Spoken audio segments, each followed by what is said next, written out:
15వ ఆర్థిక సంఘ నిధుల వినియోగంపై కేంద్ర మంత్రి బండి సంజయ్ ఆగ్రహాన్ని వ్యక్తం చేశారు. ఈ మేరకు కేంద్ర పంచాయతీరాజ్ శాఖ మంత్రి లలన్ సింగ్ కు లేఖ రాశారు.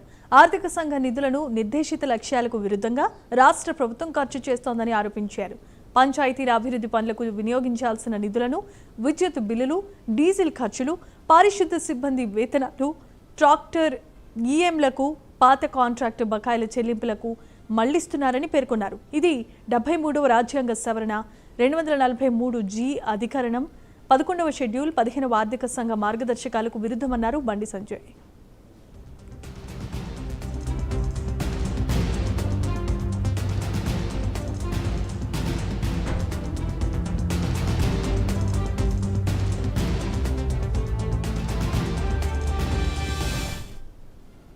విడతల వారీగా కేంద్రం 2293.74 కోట్ల ఆర్థిక సంఘ నిధులను రాష్ట్ర ఖజానాకు జమ చేసింది.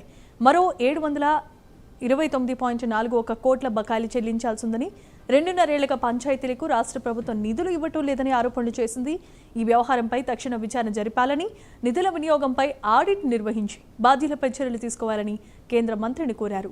నిధులను తిరిగి గ్రామ పంచాయతీల అభివృద్ధి ఖాతాల్లో జమ చేయించి భవిష్యత్తులో నిధుల దారి మళ్లింపు జరగకుండా కఠిన పర్యవేక్షణ వ్యవస్థ ఏర్పాటు చేయాల్సిందిగా విజ్ఞప్తి చేశారు. తెలంగాణకు రావాల్సిన 15వ ఆర్థిక సంఘ నిధుల బకాయిలను వెంటనే విడుదల చేయాలని కూడా కోరారు.